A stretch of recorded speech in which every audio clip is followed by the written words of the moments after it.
आइए देखते हैं लूसेंट ऑब्जेक्टिव का। आज हम लोग का एक अगला चैप्टर रहेगा, किसका था? प्राचीन भारत का। प्राचीन भारतीय इतिहास में वैदिक संस्कृति का 1500 ईस्वी पूर्व से 600 ईस्वी पूर्व तक के घटना। इससे पहले सिंधु सभ्यता हम लोग ऑलरेडी कंप्लीट कर चुके हैं, उसका वीडियो आपका अपलोड है, वो देख लेंगे। देखते हैं हम लोग का वैदिक सभ्यता का जो पहला प्रश्न है कुछ इस प्रकार से है। कहता है कि पूर्व वैदिक या ऋग्वैदिक संस्कृति का काल किसे माना जाता है? सही आंसर हो जाएगा 1500 ईस्वी पूर्व से 1000 ईस्वी पूर्व तक। इसको हम लोग ऋग्वैदिक संस्कृति या पूर्व वैदिक संस्कृति कहते हैं, 1500 से 1000। उत्तर वैदिक संस्कृति का काल किसे माना जाता है? उत्तर वैदिक 1000 से 600 ईस्वी पूर्व, यानी कि जो हमारा पूरे वैदिक काल है इसमें 1500 से 1000 तक के जो काल है वो पूर्व वैदिक, और उत्तर मतलब बाद का जो वैदिक है वो 1000 से 600 ईस्वी पूर्व के बीच का होता है। तीसरा नंबर है कि आर्य शब्द का शाब्दिक अर्थ होता है, ये अक्सर प्रश्न पूछा जाता है, श्रेष्ठ या कुलीन होता है। चौथा है कि प्रारंभिक आर्यों के बारे में निम्न कथनों में से कौन सा सही नहीं है? तो देखेंगे तो कहता है कि वो मुख्यतः नगरों में निवास करते थे, ये गलत है। बाकी सही क्या है? प्रारंभिक कार्यों से संबंधित तो वे संस्कृत बोलने वाले थे, घुड़सवारी किया करते थे, कई झुंडों में भारत पहुँचे, ये सभी सही है। जबकि प्रारंभिक आर्य नगर में निवास करते थे, ये गलत है। चलिए पांचवा देखेंगे। पांचवा प्रश्न कहता है कि इनमें से किस फसल का ज्ञान वैदिक काल के लोगों को नहीं था? वैदिक काल के लोगों का नहीं था। जौ, गेहूँ, चावल, तंबाकू। तो सही आंसर हो जाएगा तंबाकू। तंबाकू का ज्ञान वैदिक काल के लोगों को नहीं था, बाकी जौ, गेहूँ, चावल का था। अगला प्रश्न है कि उत्तर वैदिक काल के वेद विरोधी और ब्राह्मण विरोधी धार्मिक अध्यापकों को किस नाम से जाना जाता था? तो श्रमण कहा जाता था। उत्तर वैदिक काल के वेद विरोधी और ब्राह्मण विरोधी धार्मिक अध्यापक को श्रमण कहा जाता था। वैदिक गणित का महत्वपूर्ण अंग क्या है? तो शुल्ब सूत्र। वैदिक गणित का जो महत्वपूर्ण अंग है वह है शुल्ब सूत्र। आठवां है कि किस वेद में प्राचीन वैदिक युग की संस्कृति के बारे में सूचना मिलती है? प्राचीन वैदिक युग संस्कृति की सूचना ऋग्वेद से मिलता है, ऑप्शन नंबर ए। अगला नंबर 9 नंबर है कि निम्न में से उत्तर वैदिक काल में लिखे गए ग्रंथों का सही क्रम कौन सा होगा? उत्तर वैदिक काल में लिखे गए ग्रंथों का सही क्रम, तो आंसर करेंगे तो हो जाएगा पहले वेद, फिर ब्राह्मण, फिर आरण्यक और उपनिषद। वेद, फिर ब्राह्मण, फिर आरण्यक और फिर उपनिषद, ये जो है उत्तर वैदिक काल में लिखे गए ग्रंथों का सही कालक्रम है। वेदों की संख्या कुल कितना है? 4। ऋग्वेद, यजुर्वेद, सामवेद और अथर्ववेद। 11 नंबर कहता है कि कौन से 3 वेद संयुक्त रूप से त्रयी या वेद त्रयी कहलाता है? बहुत बढ़िया प्रश्न है। ऋग्वेद, यजुर्वेद और सामवेद, शुरू के 3 वेद जो हैं ऋग्वेद, यजुर्वेद और सामवेद, इसे हम त्रयी या वेद त्रयी के नाम से जानते हैं। भारत के राज्य चिन्ह में प्रयुक्त होने वाला शब्द सत्यमेव जयते किस उपनिषद से लिया गया है? मुंडक उपनिषद से, ऑप्शन नंबर ए। 13 नंबर है कि ऋग्वैदिक आर्यों का मुख्य व्यवसाय क्या था? पशुपालन, ऑप्शन नंबर बी। भारतीय संगीत का आदि ग्रंथ कहा जाता है किसको? सामवेद को, ऑप्शन नंबर डी। प्रथम विधि निर्माता कौन है? मनु, ऑप्शन नंबर ए। कृष्ण भक्ति का प्रथम और प्रधान ग्रंथ कौन सा है? श्रीमद् भागवत गीता। ऋग्वेद में संपत्ति का प्रमुख रूप क्या है? ऋग्वेद में संपत्ति का प्रमुख रूप को क्या कहा जाता है? गोधन कहा जाता है। ऋग्वेद में संपत्ति का प्रमुख रूप गोधन। ऋग्वेद के किस मंडल में शूद्र का उल्लेख पहली बार किया गया है? शूद्र का 10वें मंडल में। ऋग्वेद के 10वें मंडल में शूद्र का उल्लेख किया गया है। किसका? तो शूद्र का। पुराणों की संख्या कुल कितनी है?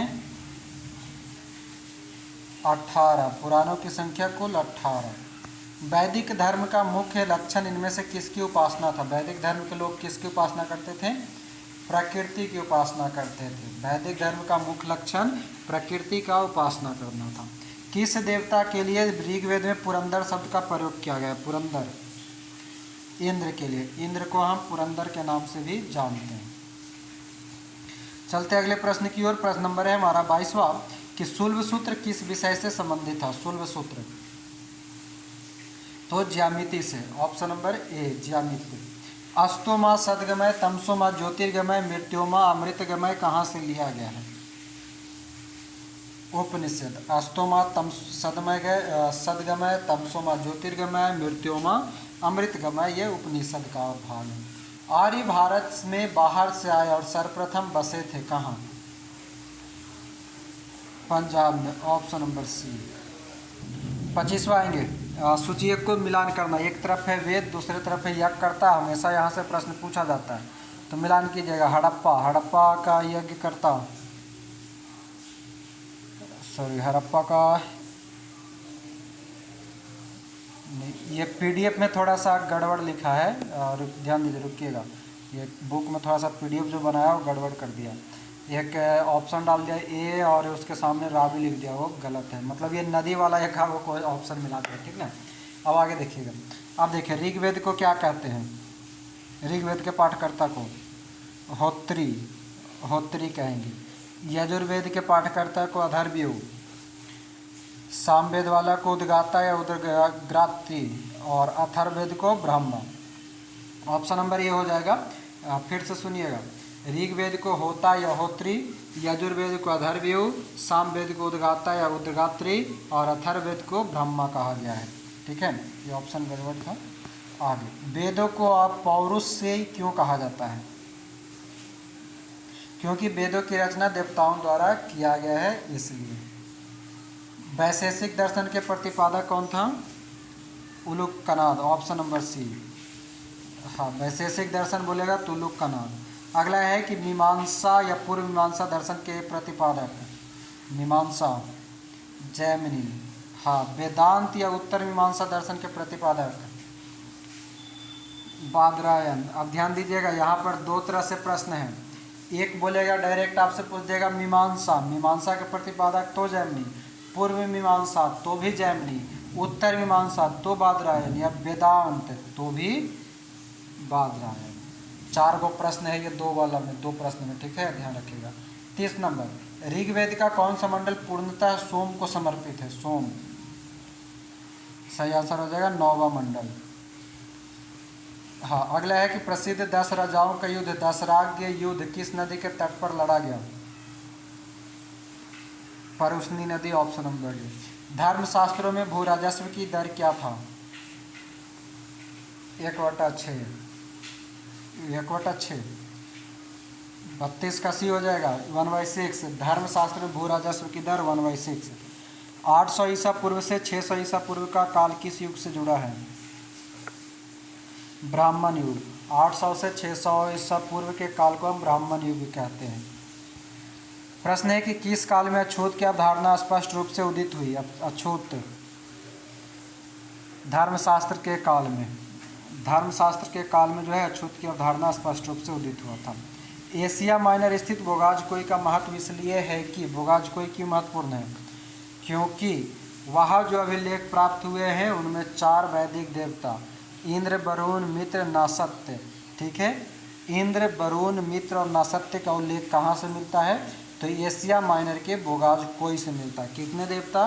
तो 4 वैदिक देवताओं का वर्णन मिलता है। इंद्र, वरुण, मित्र और नासत्य। नासत्य किसको कहा जाता है? अश्विनी को। हाँ, वो भी कह सकते हैं जो सत्य नहीं है। चलिए आगे। 36 नंबर, गायत्री मंत्र देवी सावृत्ति को संबोधित है किस पुस्तक में मिलता है? गायत्री मंत्र ऋग्वेद में। गायत्री मंत्र किससे संबंधित है? तो ऋग्वेद से संबंधित है। न्याय दर्शन को प्रचारित किया था किसने? गौतम मुनि ने। हाँ, प्राचीन भारत में निष्क से जाना जाता था। निष्क किसको कहा जाता था? स्वर्ण आभूषण, सोने का जो आभूषण गहना जो होता था उसको निष्क कहा जाता था प्राचीन भारत में। योग दर्शन के प्रतिपादक बाबा रामदेव, पतंजलि। हाँ, बाबा रामदेव का ही पतंजलि है, जानते हैं? पतंजलि उसका नाम का है पड़ा, पता है? नहीं, बाबा रामदेव को देखें, उनका ये एगो आँख थोड़ा सा चपटा है, मतलब कम है, ठीक ना। तो उनके साथ पढ़ने वाली ना एगो अंजलि नाम की लड़की थी, ठीक है। तो वो हमेशा अंजलि को बार बार आँख मार रहे थे, कनखी मार रहे थे, ठीक ना। और बार बार कनखी मारते थे और बोलते थे पट अंजलि, पट जो अंजलि, पट जो अंजलि, ठीक है। जब वो नहीं पटी तो अपना प्रोडक्ट का नाम पतंजलि रख दिए।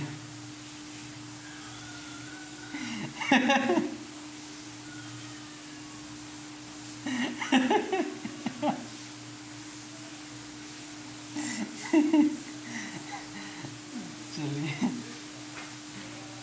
हाँ वो वेद से संबंधित है, ऐसा कोई रियल घटना नहीं है, बस ऐसे ही बताया है, ठीक है। तो योग दर्शन के प्रतिपादक पतंजलि। 40 नंबर देखेंगे, उपनिषद पुस्तक किस पर है?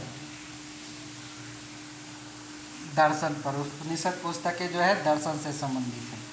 41 नंबर, सूची 1 को सूची 2 से सुमेलित करना है, तो सुमेलित कीजिएगा 41 का। ऋग्वेद, ऋग्वेद किससे संबंधित है? तो स्रोत एवं प्रार्थना से।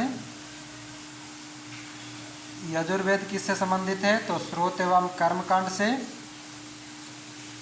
सामवेद किससे संबंधित है? तो सामवेद संगीतमय स्रोत से। और अथर्ववेद किससे संबंधित है? तो तंत्र मंत्र एवं वशीकरण से। वशीकरण से फिर से सुनेंगे। ऋग्वेद स्रोत एवं प्रार्थना, यजुर्वेद स्रोत एवं कर्मकांड। देखिएगा ऋग्वेद और यजुर्वेद में समानता दिख रहा है। प्रार्थना रहेगा तो ऋग्वेद, कर्मकांड रहेगा तो यजुर्वेद, सामवेद संगीतमय स्रोत, अथर्ववेद तंत्र मंत्र और वशीकरण। इतना अच्छा बारिश हो रहा है बाहर कि हमको लग रहा है क्लास छोड़ के चल जाए बाहर। आगे 42 नंबर, आरंभिक वैदिक साहित्य में सर्वाधिक वर्णित नदी, सबसे ज़्यादा किस नदी का चर्चा? सिंधु नदी। हाँ, सबसे पवित्र बोलेगा तो किसको? सरस्वती। हाँ आगे 43 नंबर, उपनिषद काल के राजा अश्वपति शासक थे, कहाँ के? अश्वपति, कैकेयी के। 43 का हो जाएगा ऑप्शन नंबर बी, कैकेयी के राजा थे अश्वपति। और ये जानते हैं ये किसने पूछा था? ग्रुप डी में 2018 वाला में पूछा होगा। आइए 44 नंबर, अध्यात्म ज्ञान के विषय में नचिकेता और यम का संवाद किस उपनिषद से प्राप्त होता है? नचिकेता और यम, कठोपनिषद, ऑप्शन नंबर सी।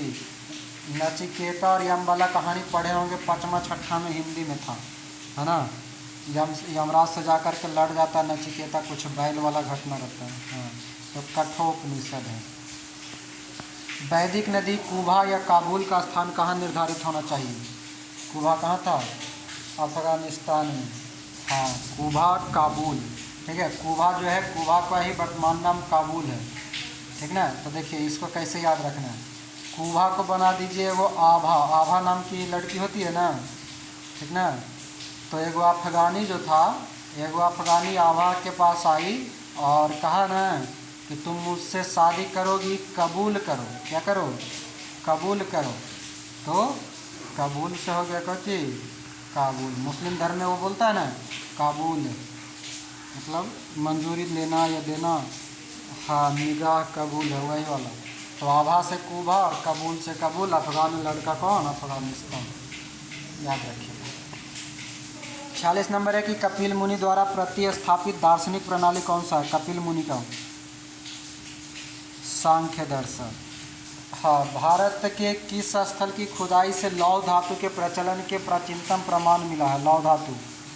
47 नंबर, अतरंजी खेड़ा। भारत के किस स्थल से खुदाई से लौह धातु के प्रचलन मिला है? अतरंजी खेड़ा। और निम्नलिखित में से किसका संकलन ऋग्वेद पर आधारित है? यजुर्वेद, सामवेद, अथर्ववेद? सामवेद। सामवेद का जो संकलन है वो ऋग्वेद पर ही संबंधित है, यानी कि प्रार्थना ये सब जो है और सामवेद जो गाना ये सब है वो सब मिला जुला करके एक दूसरे से संबंधित। चलिए आगे 49 नंबर कहता है कि निम्नांकित में से कौन प्रस्थानत्रयी में शामिल नहीं है? भागवत।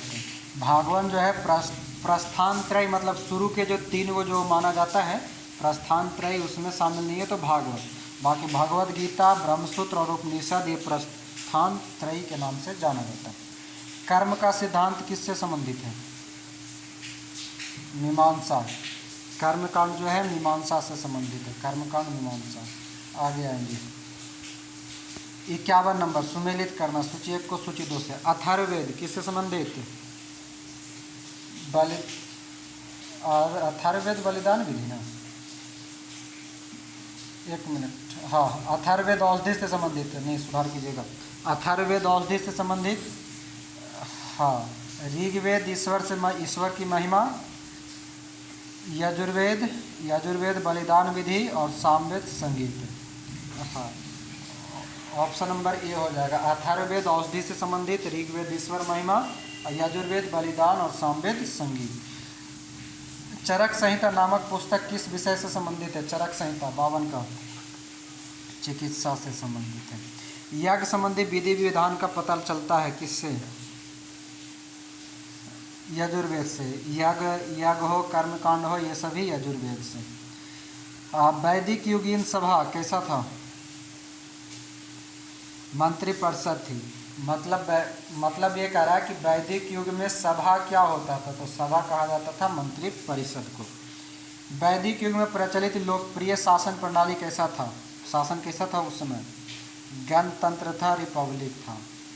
हाँ, सबसे प्राचीन वेद कौन सा? ऋग्वेद, सबको पता है। और सबसे नया कौन सा? सबसे नया अथर्ववेद। आगे 57 नंबर, निम्नलिखित में से कौन भारतीय दर्शन की आरंभिक विचारधारा है? भारतीय दर्शन की आरंभिक विचारधारा, तो सांख्य दर्शन। सांख्य दर्शन किसका था? कपिल मुनि का।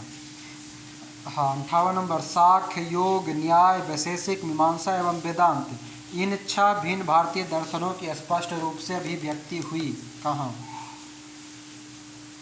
वैदिक युग में। सांख्य, योग, न्याय, वैशेषिक, मीमांसा एवं वेदांत जो है, इन 6 विभिन्न भारतीय दर्शनों का स्पष्ट रूप वैदिक युग से।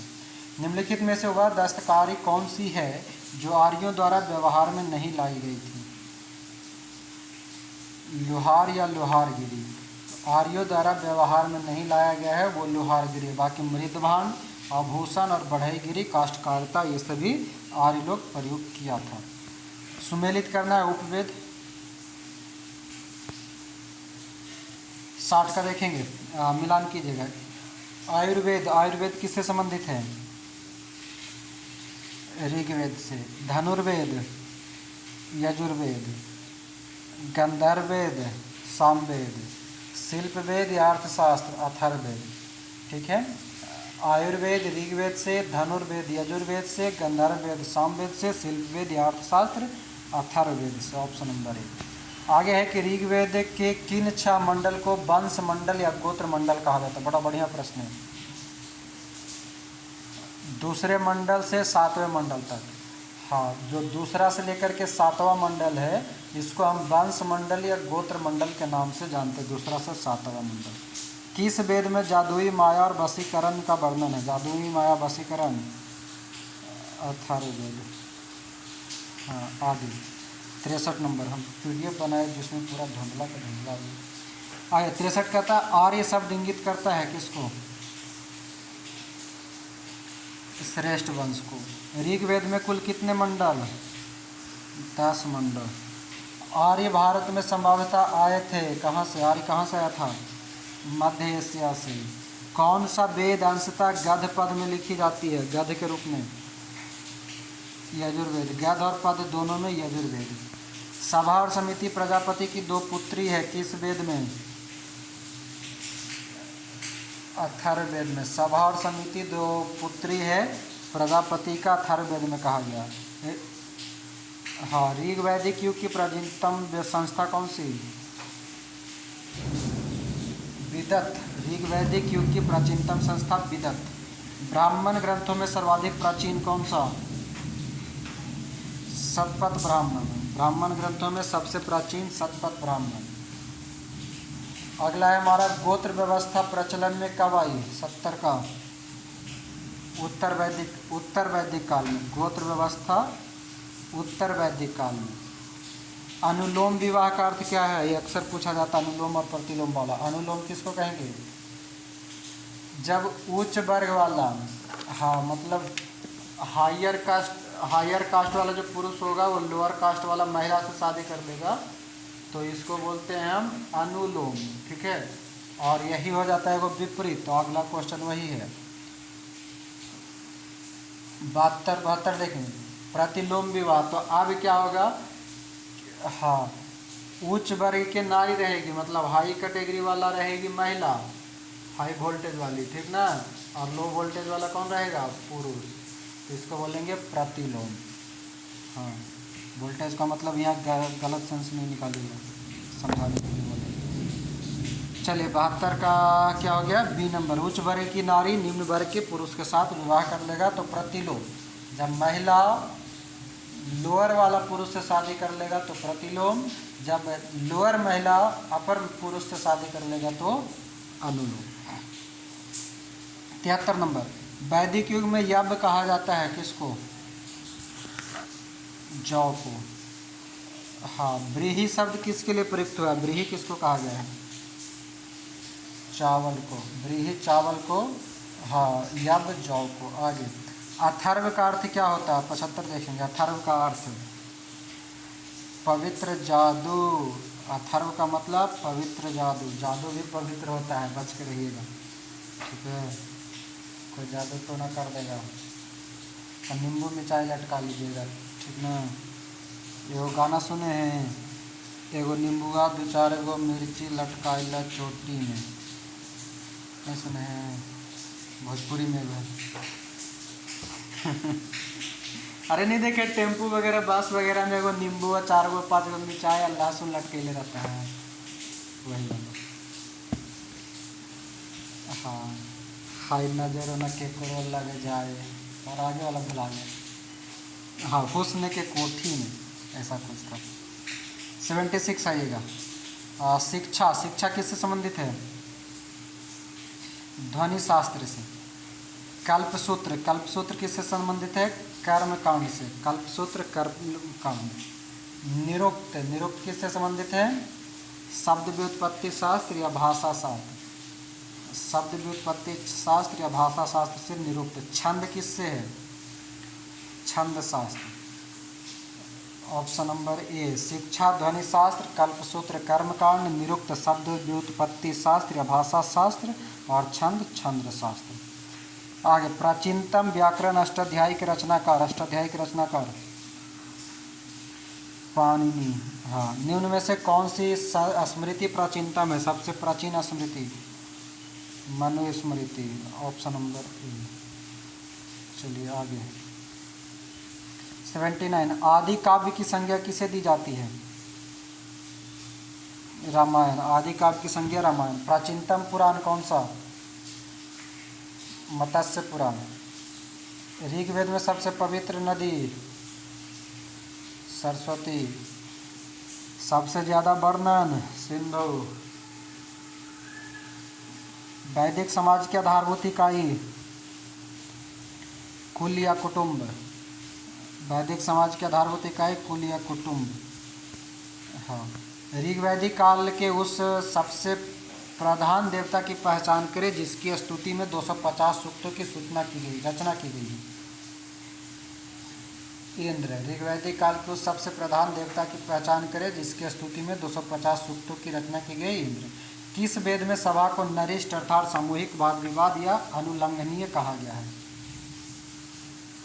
अथर्ववेद में। हाँ किस वेद में सभा को नरिष्ठ अर्थात सामूहिक वाद विवाद या अनुल्लंघनीय कहा गया है, अथर्ववेद में। किस रचना में नारी को सूरा और पाशा के साथ 3 प्रमुख बुराइयों में शामिल किया गया है, मैत्रायणी संहिता। मतलब कि ये कहना ये चाह रहा है, सूरा मतलब शराब, पाशा मतलब जुआ।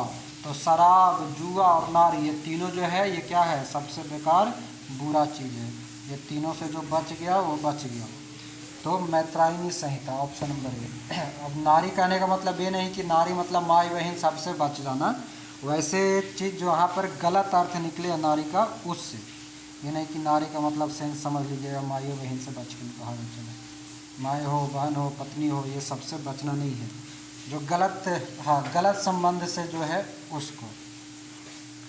आगे 86 नंबर, उत्तर वैदिक काल में किस देवता को सर्वोच्च स्थान प्राप्त है? प्रजापति। प्रजापति को उत्तर वैदिक काल में सर्वोच्च स्थान दिया गया। अगला है 87। प्रजापति देवता था कौन थे क्या बता, देखिएगा गूगल कर लीजिएगा। आइए सुमेलित करना है। ये बड़ा बढ़िया प्रश्न है, 4 गो है ना, ये चारों ऑप्शन याद रखिएगा, ठीक है। पहले ये सुमेलित करते हैं 87 का। क्या कहता है? राजसूय यज्ञ किससे संबंधित है? तो राजा के सिंहासनारोहण से संबंधित यज्ञ। अश्वमेध राजनैतिक शक्ति बढ़ाने हेतु किया जाने वाला यज्ञ। वाजपेयी यज्ञ सौर प्रदर्शन व प्रजा के मनोरंजनार्थ किया जाने वाला यज्ञ। और अग्निष्टोम यज्ञ देवताओं को प्रसन्न करने हेतु अग्नि को पशु बलि दिया जाने वाला एवं सोमरस का पान किया जाने वाला यज्ञ। अब इसको समझिएगा।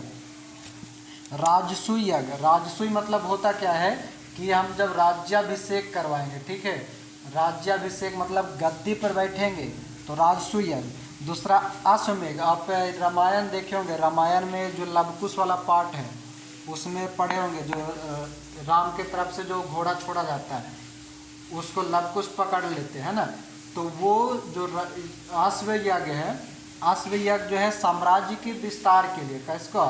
साम्राज्य के विस्तार के लिए। मतलब होता ये था कि कोई एक घोड़ा छोड़ दिया जाता था और वो घोड़ा जिस भी क्षेत्र में जहाँ तक जा रहा है वहाँ पर जाने तक, अगर जब तक उसको कोई नहीं रोक ले, ठीक ना, जब तक उसको कोई भी व्यक्ति नहीं रोक ले या कोई भी शासक नहीं रोक ले, तब तक जहाँ तक घोड़ा चलेगा वो पूरा उस राजा का हो जाएगा, है ना।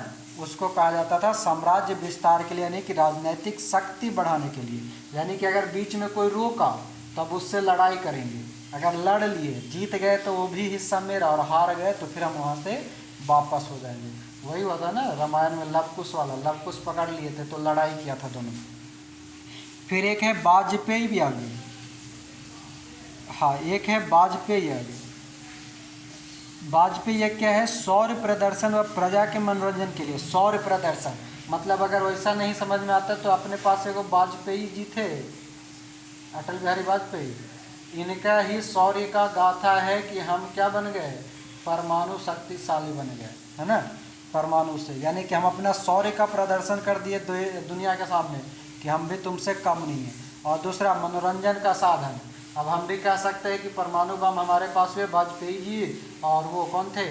APJ अब्दुल कलाम, है ना, दोनों खुश हो रहे थे कि चलो दोनों मिल करके हम क्या बना लिए? बम बना लिए। आओ तो चलते हैं आगे हैं मनोरंजन करके, किधर? पाकिस्तान में आते हैं फोड़ के, है ना। तो मनोरंजन का, यानी कि आज हम लोग गर्व से भी कहते हैं और मजाक में ये भी कह देते हैं कि पाकिस्तान को तब जाएंगे जब परमाणु से उड़ा सकते हैं, यानी कि मनोरंजन भी कर लेते हैं, है ना, और ज़रूरत पड़ेगा तो सीरियसली भी कर लेंगे वैसा। तो वाजपेयी ये क्या है? सौर प्रदर्शन और मनोरंजन। एक है हमारा अग्निष्टोम। अग्निष्टोम क्या है? देवताओं को खुश करने के लिए। इसमें हम लोग नॉर्मली देखते होंगे यज्ञ वगैरह करवाते रहते हैं, है ना, यज्ञ करते हैं जिसमें क्या करते हैं कि देवता को खुश करते हैं, भगवान जी खुश होते हैं। और भगवान जी खुश होते हैं तो क्या होता है? वर्षा होता है, बेटा बेटी जो भी प्राप्त होता है वो करते हैं। साथ ही साथ क्या कहा है कि अग्नि को पशु बलि, कुछ ऐसा मतलब कि यज्ञ होता है जिसमें पशु बलि दिया जाता है। तो पशु बलि जैसे कि क्या होता है, शायद होली वगैरह में, या जो खस्सी वगैरह काटते हैं बकरा ये सब, वो। उसके बाद क्या है कि सोमरस का पान। सोमरस जो है एक मतलब कि पीने का पदार्थ था, पेय पदार्थ था, उसको पान मतलब पीने का भी काम किया जाता है। अग्निष्टोम मतलब कि अग्नि को यज्ञ कराते कराते, देवताओं को खुश कराते कराते उसको पशु भी देगा खाने के लिए और साथ साथ पीने के लिए दारू भी दे देगा। सेंस ऐसा याद रखिए, ठीक ना।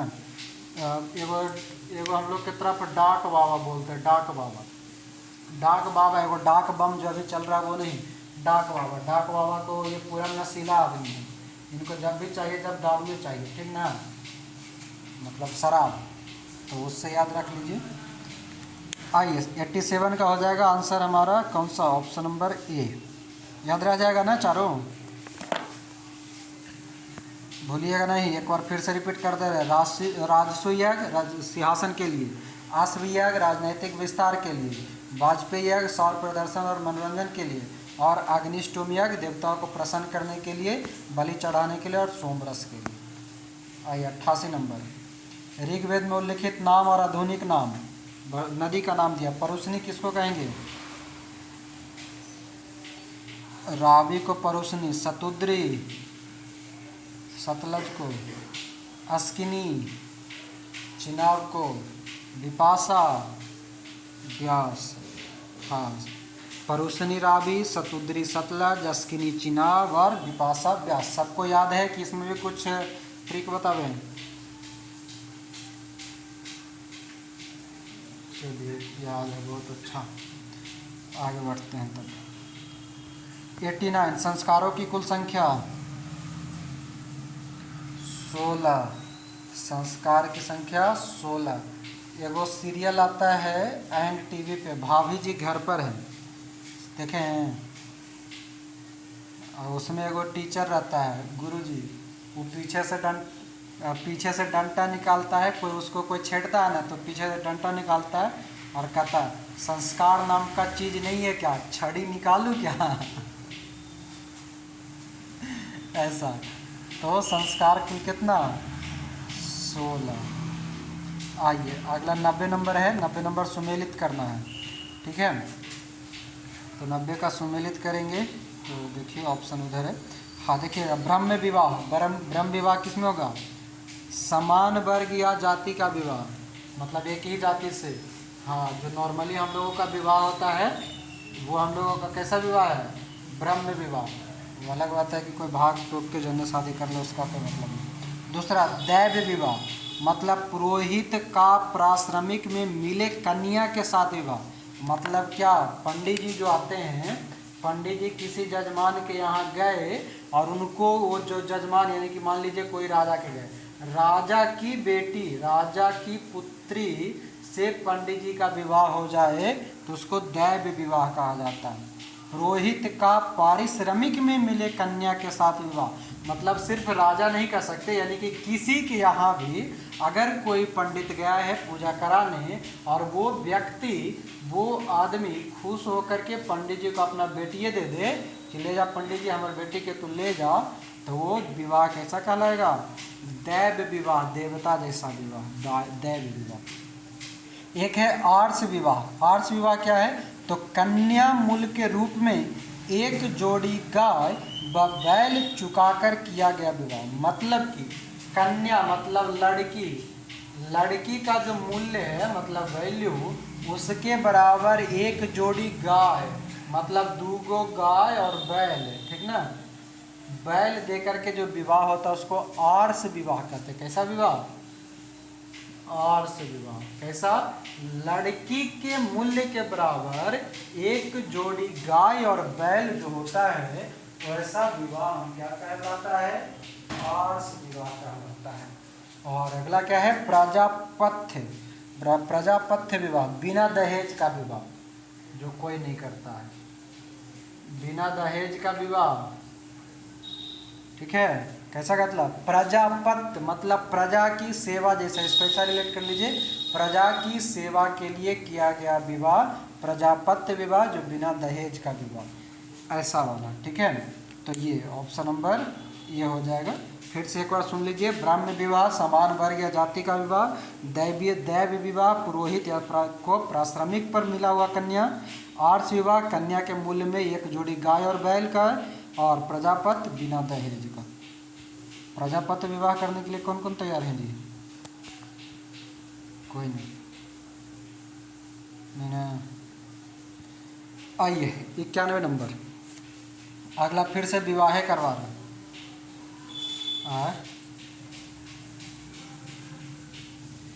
किसका?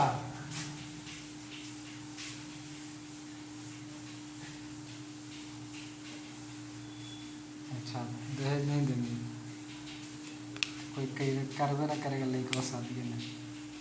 वो देखिए, अगर वैसने लड़का शादी करेगा जो बेरोजगार रहेगा, ठीक है, नौकरी वाला लड़का खोजेगा तो पक्का ना करेगा। आप चाहे डीएसपी काहे ना रहिए, नहीं करेगा। हाँ, आप अगर नौकरी में रहेगा तो बेरोजगार लड़का से शादी कीजिएगा, ठीक है, तो बैलेंस हो जाएगा दोनों तरफ। ये ना कि आप भी डीएसपी होगा और डीएसपी, तो फिर दोनों के दोनों फिर गड़बड़ हो जाएगा। पैसा रखिएगा कहाँ, जगह नहीं बचेगा घर में। अब फिर सीबीआई ईडी वाला मार देगा छापा, इसलिए वो बेरोजगार रहिएगा।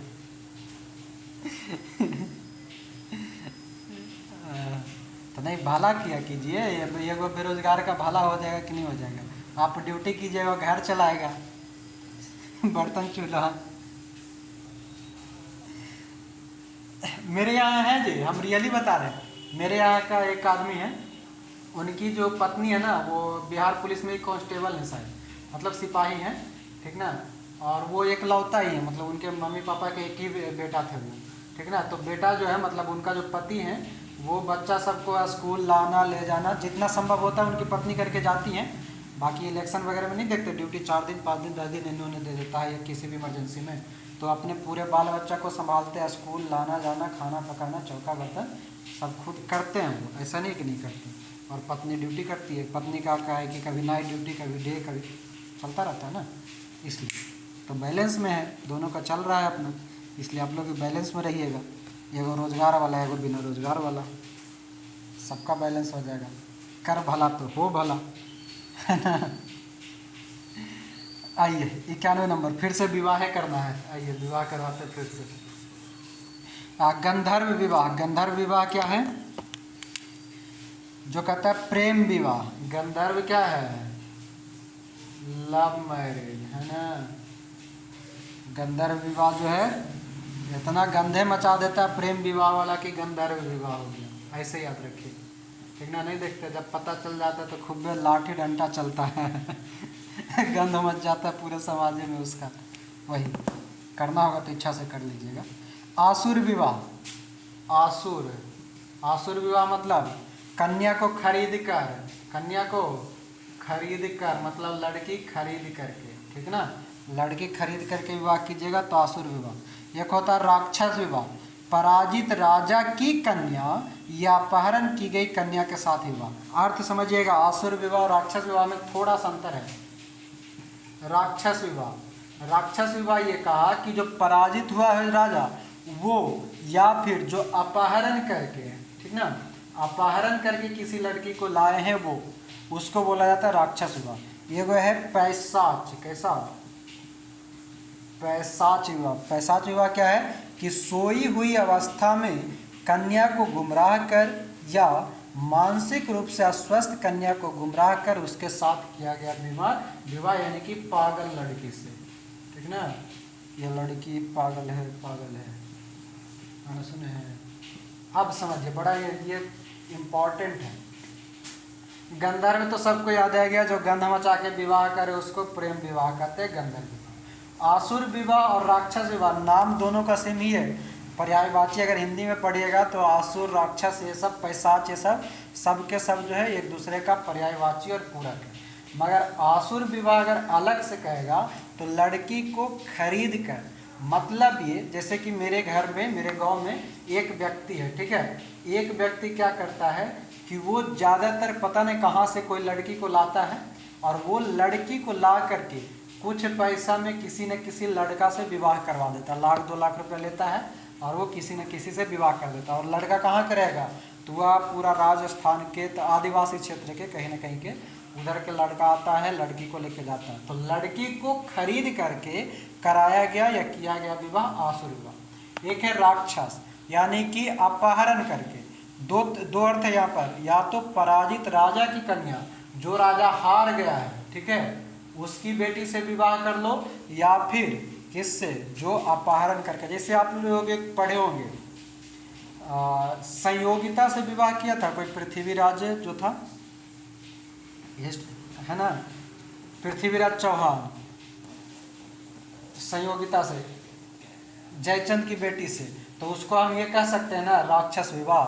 पृथ्वीराज चौहान का जो विवाह था वो कैसा था, राक्षस विवाह था। और एक का है पैशाच, मतलब एकदम में पिशाच, एकदम में पिशाच, ठीक है, एकदम में पिशाच। तो पिशाच वाला क्या हो गया, जो कन्या को गुमराह कर ले, मतलब लड़की सोई हुई है, उसको कुछ खिला पिला दिया है, बेहोश करके उठा के लेके चला गया वो, या फिर कोई लड़की थोड़ा सा मेंटली डैमेज है, उसको उठा करके या उससे विवाह कर लेना वो कहलाता है पैशाच विवाह। बात समझ गए, सारा विवाह समझ में आ गया। हम लोग पढ़े गंधर्व विवाह, असुर विवाह, राक्षस विवाह, पैशाच विवाह, साथ ही साथ और क्या पढ़ लिए, कौन कौन से विवाह पढ़ लिए, कहाँ गया क्वेश्चन, ब्रह्म विवाह, देव विवाह, असुर विवाह, प्रजापति विवाह। क्या बोले,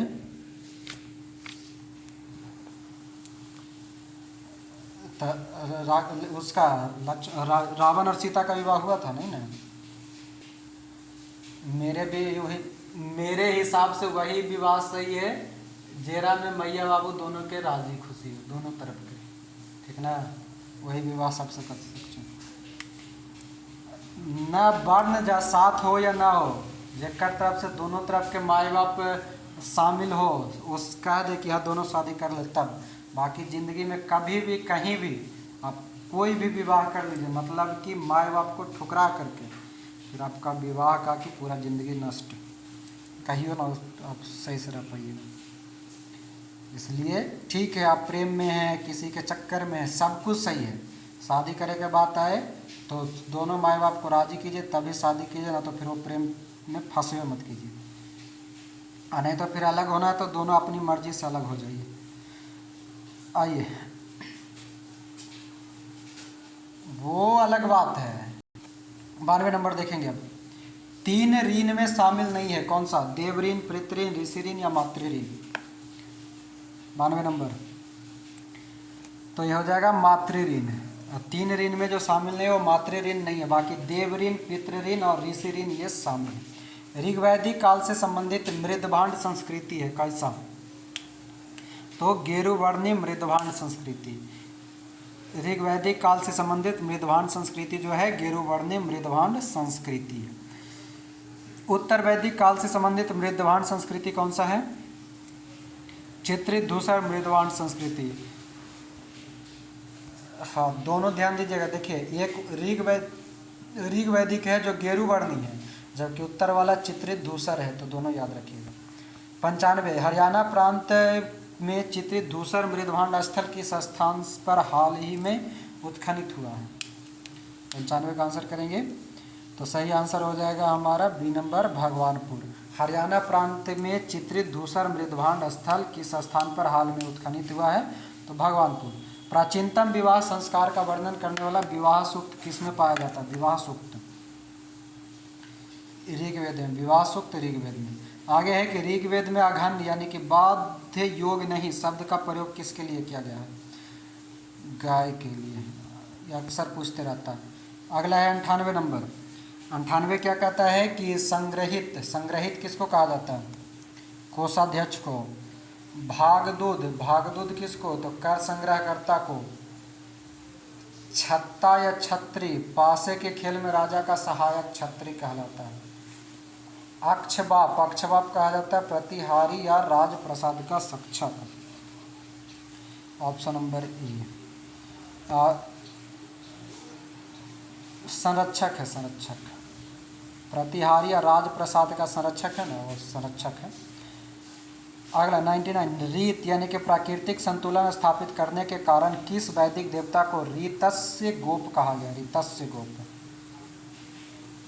वरुण को। प्राकृतिक संतुलन स्थापित करने के लिए रीतस्य गोप कहा गया वरुण को। निम्नलिखित में से कौन मूलतः जल या समुद्र का देवता है, वरुण को वर्षा का देवता, जल का देवता, समुद्र का देवता कहते हैं। 3 क्रमों पगों में तीनों लोक की माप करने के कारण किसे उपक्रम कहा गया है, विष्णु को, वही भावनावतार वाला। आगे भावना जो बन के 3 पैर में पूरा पृथ्वी नाप लिए थे। 102 है सुमेलित करना। पूषण किसको कहते हैं, विवाह का देवता, जो पूषण है वो विवाह का देवता है। रुद्र कैसा है, पशुओं का देवता। धौस या धौ जगत के पिता, और अदिति देवों की महान माता। अदिति देवों की महान माता, धौस या धौ जगत के पिता, रुद्र पशुओं का देवता, पूषण विवाह का देवता। Option number B. 103 मनुस्मृति मुख्यतः संबंधित है किससे, मनुस्मृति समाज व्यवस्था से। गायत्री मंत्र की रचना किसने की थी? विश्वामित्र। गायत्री मंत्र की रचना विश्वामित्र। अवेस्ता और ऋग्वेद में समानता, अवेस्ता किस क्षेत्र से संबंधित है? ईरान से। हाँ, अगला है निम्न में से कौन सी एक ऋग्वैदिक कार्य की लाक्षणिक विशेषता नहीं है? ऋग्वैदिक काल का विशेषता नहीं है। वे लोहे के उपयोग में परिचित थे, ये ऋग्वैदिक कार्य के लिए गलत है। बाकी वे रस थे, अश्व और काश के उपयोग से परिचित थे, वे गौ से परिचित थे, संपत्ति का सर्वाधिक महत्वपूर्ण रूप था, वे ताम्र और आधुनिक हल फाल के उपयोग से परिचित थे। Option number 107। ऋग्वेद में निम्नांकित किन नदियों का उल्लेख अफगानिस्तान के साथ आर्यों के संबंध का सूचक है? बताए थे अभी पीछे। खूबा और क्रमु अफगानिस्तान में। 108। धर्म तथा रीत भारत की प्राचीन वैदिक संस्कृति के एक केंद्रीय विचार को चित्रित करते हैं। इस संदर्भ में निम्नलिखित कथनों पर विचार कीजिए और सही कथन चुनना है आपको। तो देखिए 108 का कहता है कि धर्म जो है व्यक्ति के दायित्व एवं स्वयं तथा दूसरों के प्रति व्यक्तिगत कर्तव्यों का संकल्पना था।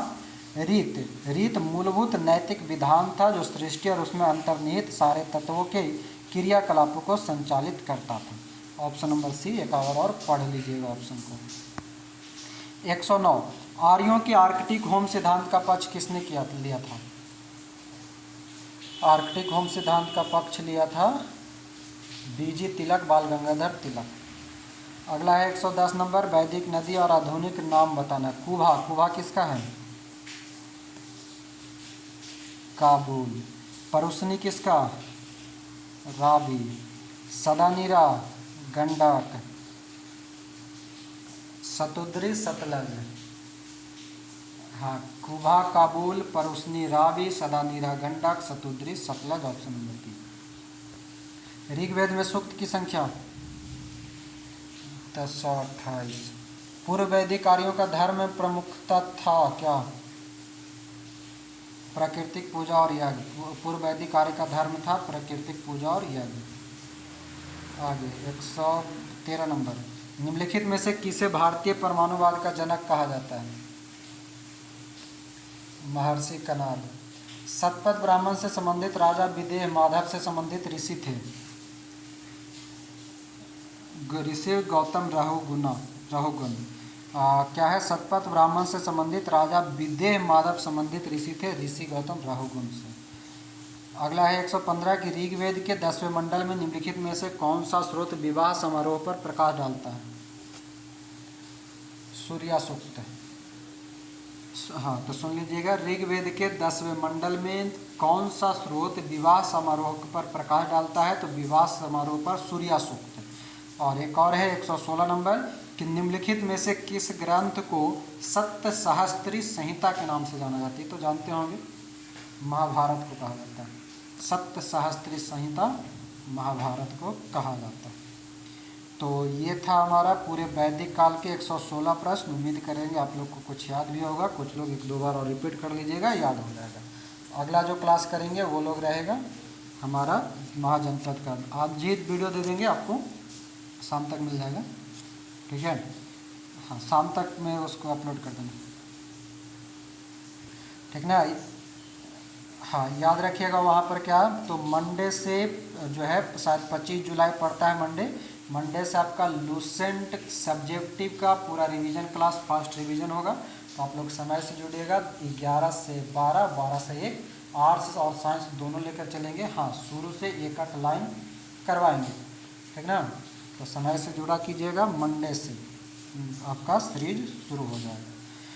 तो चलिए मिलते हैं अगले क्लास में, महाजनपद के साथ मिलेंगे। अभी के लिए, आज के लिए आप सभी का बहुत बहुत धन्यवाद। जय हिंद।